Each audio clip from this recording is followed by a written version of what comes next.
We always need to remember that what we're doing is for people. The passion in this room, the passion of Ellen, the passion that we're talking about is a passion for people. Dan understands this as he runs a very successful business. We don't do this for the money. Money sometimes is how we keep score. But we do this to change people's lives. And that's why we are a unique place on earth. And South Carolina is an amazing place to live. But we've been blessed with a gift from God. And I think we should take it seriously. And over the last couple of days, as a United States Senator, I've seen some things happen. Really, the implosion of the Senate rules is my first speech. And why it happened, what that means, and then we'll get to education, which I think is an incredibly important conversation. It's obvious that Harry Reid thinks he's smarter than Thomas Jefferson. Harry Reid really thinks he's smarter than Thomas Jefferson. In 2009 and 2010, the Democratic-controlled Congress decided to pass Obamacare without a single Republican vote. Not a single Republican vote. What's happened since then? Well, the rules of the Senate has prevented catastrophic occurrences similar to Obamacare in the appointments of judges and presidential nominees. Now we face the prospects of Obamacare 2.0. Here are the facts, and this is why what we did yesterday, what happened yesterday, was such bad news for the American people and such bad news of the notion of the Senate as we know it today.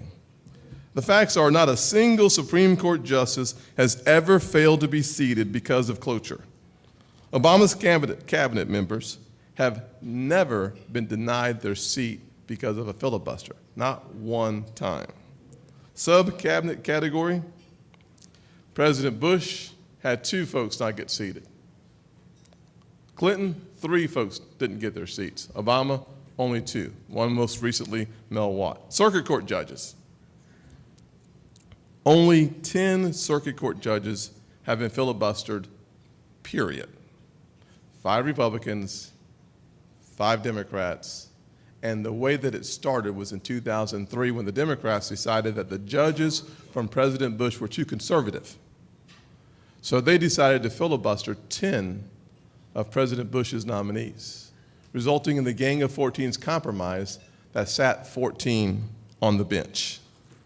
2005, Senator Obama said, listen, changing the rules of the Senate is bad for the minority, and sooner or later the Republicans will be in the minority. I do not support changing the rules of the Senate. 2013, of course, we saw yesterday, the president says, absolutely, let's change the rules of the Senate. This is bad news. But why? Why now? And the answer is pretty clear, and this is why we call it Obamacare 2.0. It is simply this, that when you look at the D.C. court, the D.C. circuit, it is the venue for administrative implementation challenges. This is the court where the Obamacare challenges will arrive. So all the challenges that we see happening, all of the brouhaha around the appointments and the nuclear option, it comes down to pure partisan power grabbing and stacking the D.C. circuit for the challenges that we're going to face through this health care. Now that I have made you all very happy and excited, all the energy's left the room, I figured I would just tell you, I'm not sure if it was because of yesterday in the Senate. I'm not sure if it was just a bad burrito last night. But I had a dream last night, and I really feel like it would help me to share this dream with you. Is that okay, Pat? Okay. I appreciate that. Man, it was a dream. It was a tough one. Last night I dreamed that John Boehner, Mick Mulvaney, and Trey Gowdy all died at the exact same time and went to heaven. I think lightning hit their golf cart on Kiowa. Yep. But good news is St. Peter met them at the pearly gates of heaven. Much to my surprise, St. Peter says, listen, I know you guys are hot shots down in America, on earth, but here in heaven there are rules, and you must obey the rules or there will be consequences. Well, Speaker Boehner was the first to break the rules. He broke the rules by stealing some self-tanning lotion, smoking a couple of cigarettes. And then, in the voice that sounded like thunder, we heard that Speaker Boehner would be chained, a 10-foot chain, to Harry Reid. And that voice from heaven said this is your punishment for all of eternity. Then I saw Mick Mulvaney. He broke the rules because he was cussing in the middle of a prayer breakfast. In my dream, he was chained to Nancy Pelosi with a 5-foot chain, and a voice as loud as thunder said, Mick Mulvaney, you have violated the rules of heaven, and this is your punishment for all eternity. And then,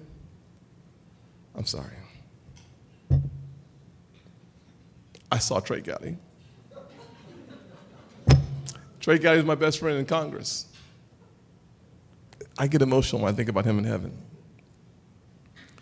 But he was chained to supermodel Cindy Crawford with a 2-foot chain. And in a voice as loud as thunder from heaven, I heard, Cindy Crawford, you have violated the rules of heaven. And this is your punishment for all eternity. I figured I'd tell you Trey's joke just to lighten things up a little bit before we turn the conversation to turning poverty into success through education and economic freedom. I know Ellen and others have done a fantastic job. I've spoken to folks leaving the conference today, and they've enjoyed the session on education. They've enjoyed the entire conference. Fantastic, fantastic first year. Thank you for your leadership. And I will tell you that when I think about the topic of education and economic freedom, I must consider the why and not simply the what. On the federal level, what we really need to do is find a way to transfer more of the resources, or let the resources stay in the states and let states have the opportunity to decide the destiny of their children. That's one thing we can do.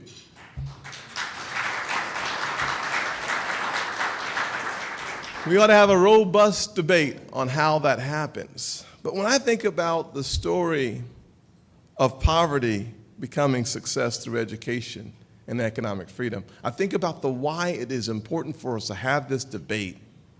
And I think about the words of Jack Kemp, who said the walls separating poor people from freedom, free enterprise, and equal opportunity must be torn down. And I thought to myself, how do we tear them down? And it came to mind that we have seen the government try to tear these walls down. How many of y'all remember the 40-year war on poverty that predated Newt Gingrich's taking over? Spent at least $400 billion on this war on poverty, and poverty won. Very clearly, poverty won. And so what I was thinking about is, how do we turn opportunity into a manifested, tangible result of fewer people struggling to make their ends meet?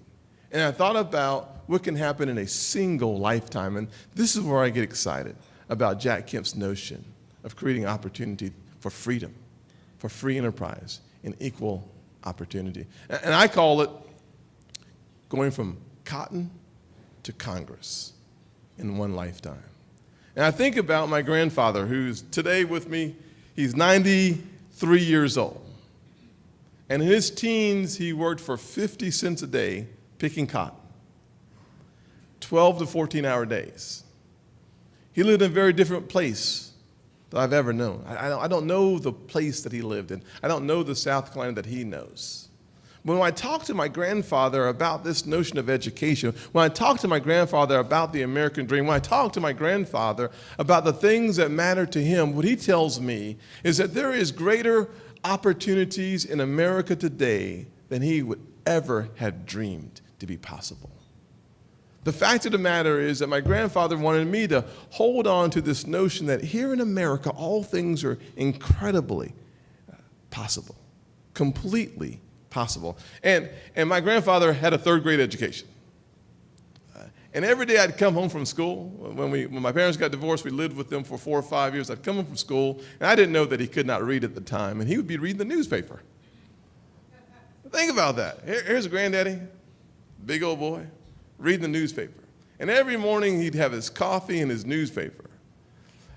He was trying to signal to his kids and his grandkids the power of education. And when I think of the why of education, I think back to my grandfather and my grandmother and the sacrifices that they made so that I would have an opportunity to stand here before you today as a member of the United States Congress, albeit on the Senate side. And it was those seeds that were sown early on through my grandfather, my grandmother's sacrifice and struggles that I have the opportunity to arrive to a place in life where we can have this conversation. It's remarkable that my grandmother every day for every year that I can remember up until about 1988 or so would get on a bus, drive to someone's house, walk the last half a mile or so to clean someone's home, get on that bus, come all the way back to North Charleston, make dinner, spend time with her grandkids, spend time with my mom. I had the picture, my grandfather reading the newspaper and my grandmother's work ethic. I had this picture that education and hard work are the closest things that we have to magic. Education and hard work are the closest things we have to magic in this country. Because anybody can, and everybody should, see their parents' and their grandparents' dreams manifest in their lifetime. And for my grandfather, thinking through his struggles and his challenges, when I came along, he was a tough cookie. I guess people do get a little softer with age. I know that y'all don't really necessarily understand the switch and the belt, but these were apparatuses of encouragement when I was growing up. Anybody ever been encouraged by one of those? Yeah. Oh, good. This is the good room, Barry. Thank you very much. Well, my grandfather, I guess he had about 44-inch waist back in those days because that belt reached all across my bed every time he'd swing it in the morning because he didn't believe in telling you to get up twice. When he said get up, he meant get up and out of bed. So if you were still there about 30 to 45 seconds later, he would encourage you with that apparatus across the bed, and you would find a reason to get awake. You pop out of bed very quickly.